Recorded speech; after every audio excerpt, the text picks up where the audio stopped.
Picture this. It's July 2nd, 2021, and the open road stretches endlessly ahead like a promise of freedom. A 22-year-old woman named Gabby Patel, with her signature long blonde hair tied in loose braids that catch the wind like golden ribbons, sits in the passenger seat of a pristine white Ford Transit van. Her green eyes sparkle with excitement as she turns the camera on herself for another Instagram story. "Day one of van life," she exclaims, her voice bubbly and full of life. Beside her, her 23-year-old fiancé, Brian Lauder, with his short brown hair tousled from the drive and steel blue eyes fixed on the horizon, flashes a smile that seems genuine but hides something deeper. They're young, in love, and chasing the American dream on four wheels, a cross-country adventure through national parks, documenting every sunrise, every campfire, every laugh for their growing online audience. Gabby, born Gabrielle Venora Patel on March 19, 1999, in Blue Point, New York, was the epitome of a modern nomad. Standing at 5 feet 5 inches with a slender build honed from years of yoga and hiking, she had always been drawn to the outdoors. Her Instagram, and @nomad_dreamer, was filled with sketches of mountains, photos of beach sunsets, and captions like Wanderlust calls. Brian, born Brian Christopher Lauder on July 18, 1998, was her perfect counterpart, an artist with a passion for drawing landscapes and a quiet intensity that drew Gabby in. They met in high school, bonded over shared hikes, and by 2020, were engaged on a Florida beach at sunset. "He's my rock," Gabby posted with a photo of the ring. But rocks can crack under pressure, and as the miles added up, so did the fractures in their relationship. Fast forward 2 months, September 19, 2021. Hikers in Wyoming's Grand Teton National Park stumble upon a disturbing sight, a shallow grave hidden under rocks and branches in the Spread Creek dispersed camping area. Inside, the partially decomposed body of Gabby Patel, strangled and left to the elements. Her dream adventure had become a nightmare of isolation, control, and violence. As of October 31st, 2025, new diary entries unsealed in a civil suit against Brian's family reveal Gabby's desperate words. "Brian says if I leave, no one will find me. I'm scared, but I love him." This is the full 2.5-hour timeline of the van life vanishing, a story that not only captivated the world, but also exposed the deadly realities of intimate partner violence hidden behind social media filters. We'll trace every step, from the first red flag in Moab to the final confession in Brian's notebook, with exclusive 2025 updates from the Netflix docuseries Nomad No More and the ongoing $50 million lawsuit. If you're ready to uncover the truth, buckle up. The road ahead is dark.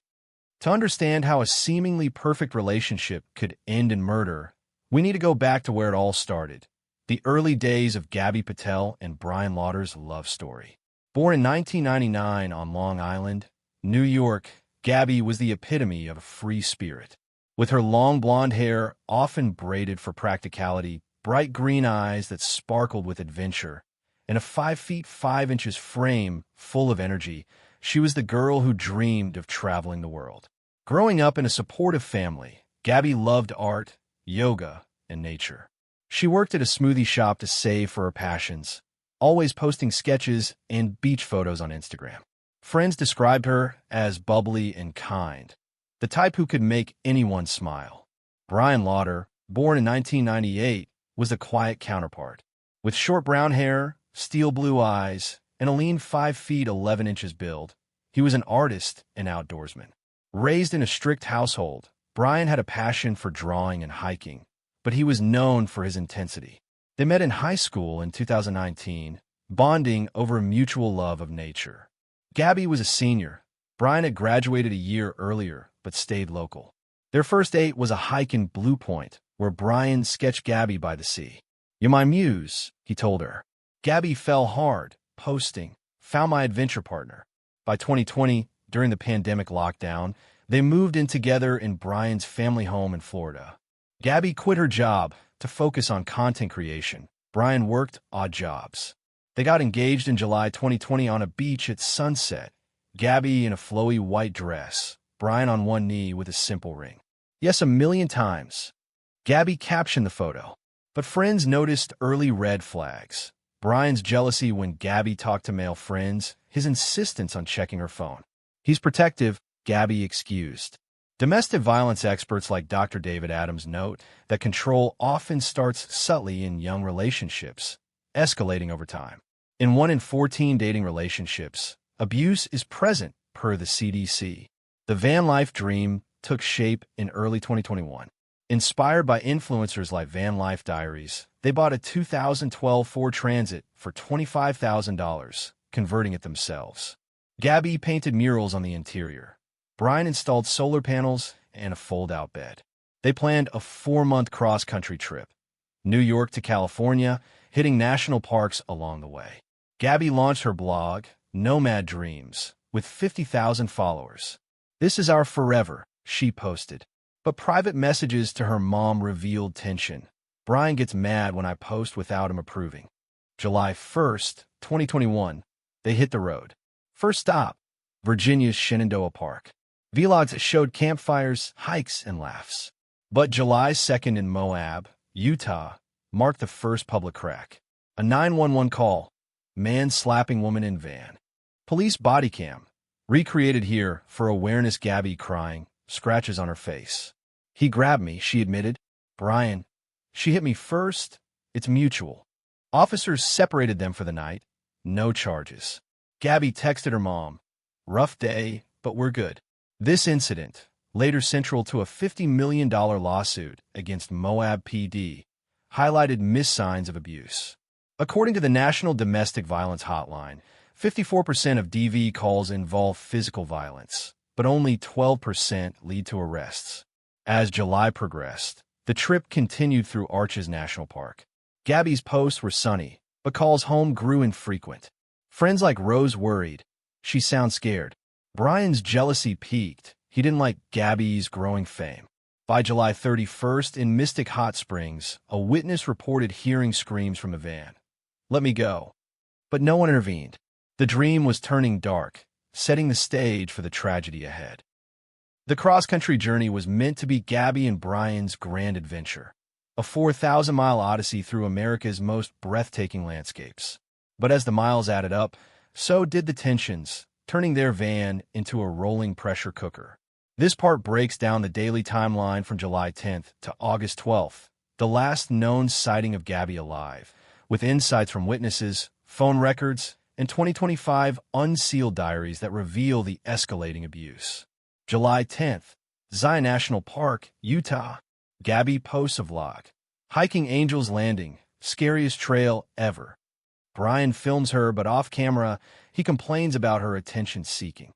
A camper later told FBI, "He seemed controlling, wouldn't let her talk to us." Gabby's diary entry. Unsealed 2025. Brian yelled at me for liking a guy's comment on IG. Said I'm his. Domestic violence patterns show jealousy as a key red flag, present in 55% of abusive relationships, per The Who. July 15th, Bryce Canyon. Gabby films hoodoos at sunrise, but text to Rose reveal, "Fought over money." Brian says my blog is stupid. Brian's notebook, found later she's changing. 2. Independent. The van life dream was cracking. July 21st, Mystic Hot Springs. A witness video, viral in 2021, shows Gabby soaking alone, Brian pacing angrily. That night, screams from the van, "Stop hitting me." No police called. Gabby's mom receives a call. He's stressed from driving. But 2025 diary, Brian slapped me. I slapped back. He said next time he'll make it count. Statistics from the CADV. 1 in 3 women experience physical violence from partners. In travel isolation, it's harder to escape. July 25th, Salt Lake City. Gabby FaceTimes her stepdad. "We're good, just tired." But bruises on her arm are visible. Brian posts, "Best trip ever." Private messages to a friend. "I want to come home, but he won't let me." August 1st, Jackson Hole, Wyoming. Gabby sells jewelry at a market, making $200. Brian furious. "You don't need your own money." Argument escalates. Gabby's diary.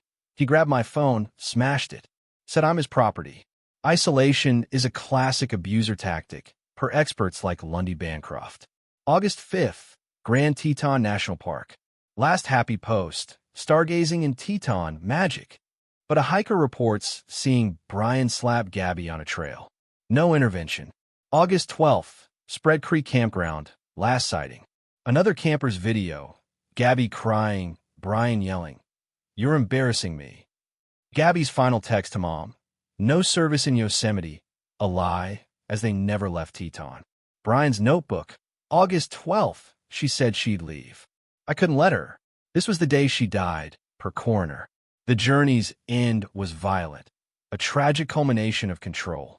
As we move to the disappearance, remember, 50% of missing women are victims of intimate partners, per FBI data. Gabby's story could have been stopped if someone had listened. August 12th marks the last confirmed day Gabby Patel was alive. From here, the story shifts to disappearance, deception, and a national manhunt. This part details the 15 days from her final text to the van's recovery, with 2025 insights from unsealed FBI files showing Brian's cover-up. August 12th, 10:47 p.m., Gabby's last text to mom, "No service in Yosemite." But pings show the van in Grand Teton. FBI reconstruction, Brian strangled Gabby during a fight near Spread Creek. He buried her hastily, covering the body with branches. Notebook entry, "I lost control. She's gone." August 13th, Brian packs the van, drives east. Stops in Kansas for gas. Clerk remembers a nervous guy. August 17th, Brian arrives in Florida, 2,300 miles in 4 days. Parents ask, "Where's Gabby?" Brian, "She wanted space." He hires a lawyer that day. Gabby's mom calls. No answer. August 19th, Nicole reports Gabby missing to Suffolk PD. She's not responding. Brian posts a tribute on IG. "Gabby, if you're reading this, come home." Comments explode. Where is she? August 23rd, FBI joins. Lauderhome searched. Van cleaned but bleach scent. Brian's parents, he says she's hiking alone. August 27th, van found in Northport storage. Inside, Gabby's blood on rear seat. Her journal with Brian hurts me entries. Unsealed 2025. TikTok hashtag Find Gabby hits 500 M views. Sleuths spot Brian's inconsistencies. The disappearance ignited a media firestorm, exposing how social media can both help and hinder investigations. As we head to the body discovery, note 40% of DV victims are killed during separation attempts, per DOJ stats. September 1st, 2021, the day Gabby Patel's body was found, changed everything. This part covers the search, discovery, coroner report, and national reaction, with 2025 updates from forensic re-examinations.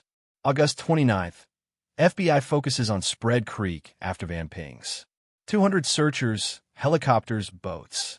September 1st, 5:47 p.m. Hikers spot disturbed earth 900 feet from the van site. Something's wrong. One calls 911. FBI arrives, body in fetal position, strangled head trauma. Coroner, manual strangulation, 3 to 4 weeks decomposed. Defensive wounds on hands/arms. Cause, homicide. Time of death, August 11th to 12th. No sexual assault. September 2nd, media frenzy. Van life killer headlines. Gabby's dad. She was my world. Brian named person of interest. 2025 update. Re-examined bones show pre-death bruises. Diary. Brian said he'd kill me if I left. The discovery was a turning point, proving foul play in a no-body case turned body found horror. With Gabby's body found, the focus shifted to Brian Lauder, now America's most wanted. This part details the 9-day manhunt, the raid on his family home, Brian's flight into the swamp, and the 2025 FBI unsealed notes revealing his parents' role in the delay. September 11th, FBI raids Lauder home in Northport. Seized, Brian's .38 revolver, matched to suicide bullet. Hard drive with deleted vlogs showing bruises on Gabby. Notebook snippet. August 12th, I lost control. Parents Roberta and Chris changed cooperate partially. He said she left him. But phone records show they texted Brian, stay hidden. September 12th, Brian seen at a gas station buying supplies, water, MREs, tent. Tip line floods with 500 calls. September 13th, Brian vanishes. Parents report. He went hiking in Carlton Reserve to clear his head. The reserve, 25,000 acres of swamps, alligators, pythons, a fugitive's nightmare. FBI deploys 500 officers, drones, boats. Day 1, nothing. September 14th, K. 9 tracks lead to a flooded area. Parents hire lawyer Steve Bertolino, changed no comment. September 15th, infrared helicopters at night. Tip, saw him in Tampa. False. Psychological profile, Brian, a survivalist for Boy Scouts, could last weeks. Fugitive stats, 70% caught in 7 days per U.S. Marshals. September 16th, protests at Lauder home. Where's Brian? Parents barricade inside. September 17th, swamp divers find backpack. Brian's ID, map within it here marked. September 18th, media campout. Parents' statement. We fear for his safety. 2025 notes. They knew he was suicidal. September 19th, dry bag in flood zone. Full notebook. I grab her throat. She stopped breathing. Buried her. I'm a coward. The manhunt intensified, but Brian was already gone. Comparisons to Ted Bundy, who escaped twice and killed more. Brian's run was short but deadly in its silence. September 20th, divers find a backpack in the Carlton Reserve's Myakkahatchee Creek. Inside, Brian's wallet, clothes, and a waterproof notebook with 12 pages of confession. Excerpt. August 12th, Gabby said she called the cops. I panicked. Grabbed her throat. She went limp. I buried her under rocks. Drove home crying. Tell her family I'm sorry. The notebook was a gold mine for prosecutors, detailing the murder step by step. DV killers often confess post-suicide, per criminologist Dr. Eric Hickey, in 35% of cases. September 21st. FBI confirms the backpack is Brian's. Parents break down an interview. He was depressed. But 2025 unsealed calls show they advised. Don't come home, lay low. September 22nd. Partial remains found 100 feet from backpack. Skull with .38 gunshot wound, self-inflicted. Dental records match. Autopsy. Death September 13th to 15th. No note on body, but backpack had Gabby, forgive me. Media. Killer takes coward's way out. September 23rd. Official ID. Gabby's family statement. Justice denied. The confession closed the criminal case, but opened civil suits. Comparisons to Chris Watts' jailhouse confession, both detailed, but after the fact, leaving families without closure. The aftermath of Gabby's murder was a whirlwind of grief, reforms, and legal battles that reshaped DV response. This part covers 2021 to 2024, with timelines of lawsuits and the Gabby Petito Act. September 24th, 2021, memorial in Blue Point, 1,000 attendees. Gabby's dad. She was fearless. October 2021, FBI closes case, homicide by Brian. 2022, Gabby Petito Act signed. $10 million for police DV training. Moab PD lawsuit. Gabby's family sues for $50 million. Officers miss signs. Settled 2023 for $5 million.